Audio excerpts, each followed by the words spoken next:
What's going on, guys? Coming at you today with a new acquisition picked up from Element Arms. I'm sure as you can tell from the title of this video, I recently picked up the FNP-9. So let's not waste time and let's jump right into it. First, this is the case that it comes in. Very nice plastic case. Of course, I don't use the cases, they just get piled up in a closet, but very nice. Good effort on FN's part. I like to see that. Open it up. This is what you see. I'm not really going to go into this stuff. We have a firearm lock, we have an envelope with the spent casing from the test fired shot, and the owner's manual. Very nice. And the firearm itself, the most important part of this whole package. We've got the FNP-9, the interchangeable backstrap, and three magazines. Not bad. First off, let's talk about the magazines real quick. These are just steel. This one is a 10-round magazine. Seems to be very nice, seats in the gun very well, and seems to be high quality. I only have about one magazine through this firearm, so I really can't talk on the reliability yet. Seems to be good. So far, so good.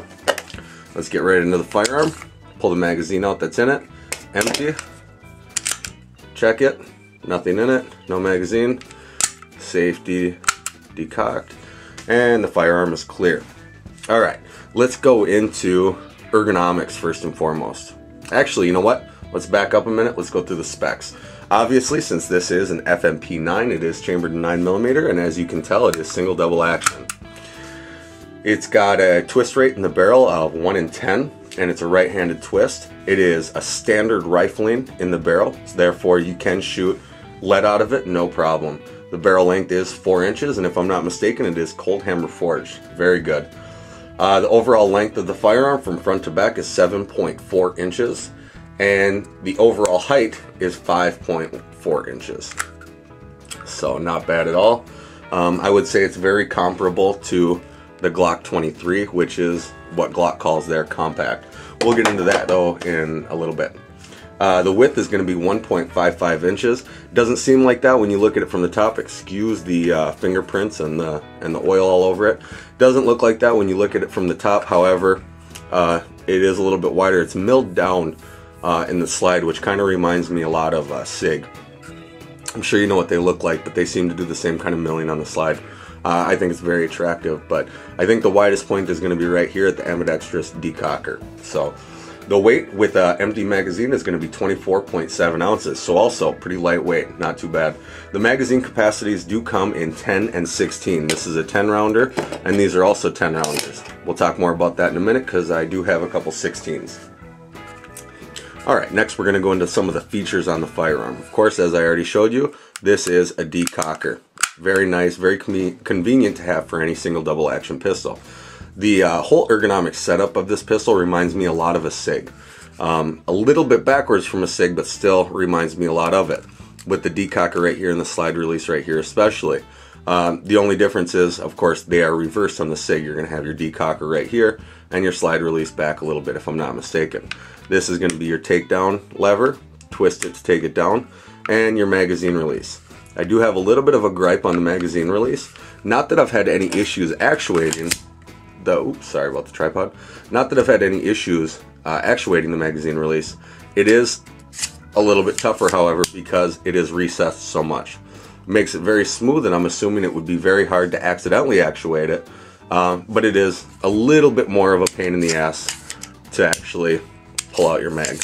I find myself having to shift a little bit more the pistol in my hand to get a firm purchase on it. So again, not a huge deal, but a little bit of a gripe. I really like the contouring right here, how the it almost has a beaver tail look, which keeps the slide from biting your hand as well as the hammer. Very nice. Ergonomically, it feels great in hand. The texturing is not overly aggressive. However, it's not completely slick either. I would say it could be, in my opinion, a little bit more aggressive, but as it sits right now, it's not so bad. Of course, like I mentioned, it does come with interchangeable back straps. The one I have on it right now is the wider one, or the more arched one. It's more like the European firearm style, kind of like a Glock. And then this one reminds me more of the 1911 style flat back strap. I personally prefer the one that I have on it right now. I did try them both out though. Very cool of them to include them. Any of the newer, or any firearm that includes more than one backstrap, I am a fan of. Alright, we have an accessories rail on the front for any of your lasers or your flashlights or whatever else you're going to put on it. Nice big trigger guard, I like that. The trigger itself, very nice, very smooth, but very heavy in double action. I don't know the exact weight of it. If I had to guess, I would say between 10 and 12 pounds in double action. Very little take up, but there is some. Let me lower the hammer completely. See what I'm talking about? Just a little bit of take up, not too bad. And you do have a very smooth and consistent pull all the way back, not bad. Single action, however, also very little take up, very clean and crisp break. I would say probably about 4 to 4.5 pounds, and a very, very short reset. Also a big plus, in my opinion. Alright, moving on to some other features. It has 3-dot white sights. This model does. However, they are available with night sights. This one just did not come with it. Just basic dovetails. I'm sure there's plenty of sights available aftermarket that can be put on it. At some point, maybe I'll do that. Alright, right here on the side, I'm not going to go ahead and load it right now. Not in my home. However, it does have what they call a loaded chamber indicator.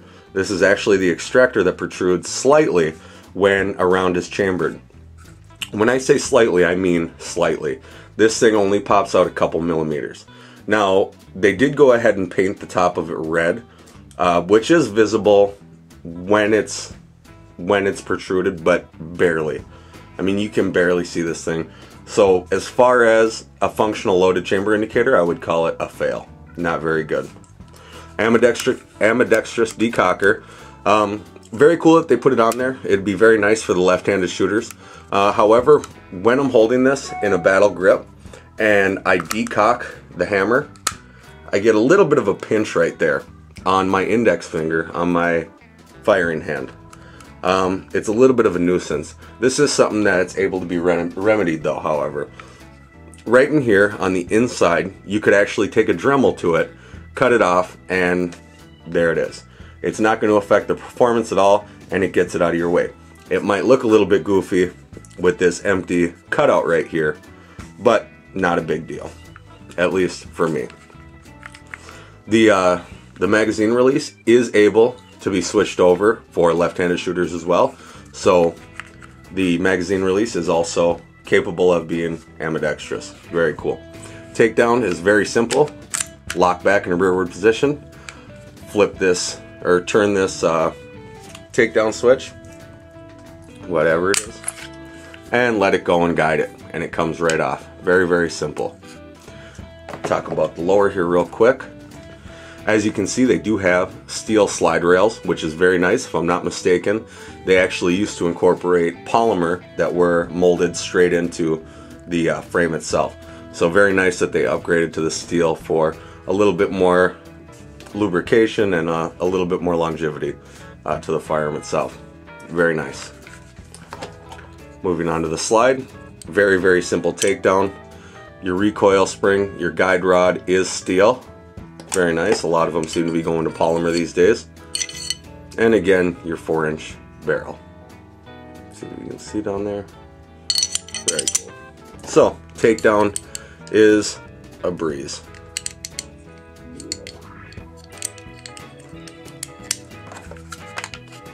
And to reassemble, of course, just reverse. And that's it. That's it. Alright, next I wanted to talk about real quick where I purchased this and how much I purchased it for. Because the deal I got on this is actually available to you as well.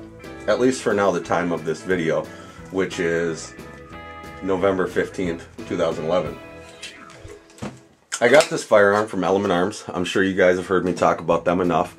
And I got a really, really good deal on this, and at least right now, they're offering this firearm with these 3 magazines, plus 2 additional 16-round magazines, so 5 magazines total, 3 10-rounders, excuse me, 3 10-rounders and 2 16-round magazines, and the firearm in black only The Bitone is not available in this deal for $424.95. Really not bad at all. I was actually at Cabela's today, and while I was there, I seen the same firearm for sale for, I believe, just over $500. I'm not sure the exact price. I have seen it for less on other websites online. However, that is with 3 magazines, and that's also before shipping, and that's before your FFL and everything else. You know, of course, nobody can really help how much you're going to pay your FFL to receive the firearm. It could be $20, it could be $25, it could be free. Nobody knows exactly, but I tell you what, for $425, this is a very, very good pistol. It's a very good deal. The magazines that I found online were about $33, so right away, just with magazines alone, you have a $66 savings, which is huge, along with the price of the pistol itself being a good price alone without the magazines. So anyway, guys, if it's something you're interested in, if it's something you want to get your hands on, just go to Element Arms website. It's not available on their website to just buy and pay for, and like any other firearm. But go ahead and email them, and actually send the email to Dustin. He's the owner and operator of Element Arms. Let him know that I sent you, or that you saw my video and that you'd like to take advantage of the deal based on my video, and he'll go ahead and work it out with you from there. I already talked to him. It's something that he said he has no problem doing with the YouTube friends, and it's something that he'd love to pass on to you guys. So again, if it's something you're interested in, make sure and take advantage of it. Send him an email and let him know. I don't know how many he's got in stock. I don't know how many he'll have in stock. But I was told by him that he can get them pretty quickly, and they're readily available to him. So that's it, guys. Again, check out elementarms.com if this is something you want to pick up. I'm also going to post this video on their website, just because this is a deal that they're hosting. So I want to make sure that not only my viewers see it, but their viewers as well. So this video will be on both websites, or both channels rather. And as always, guys, thanks for watching. Peace.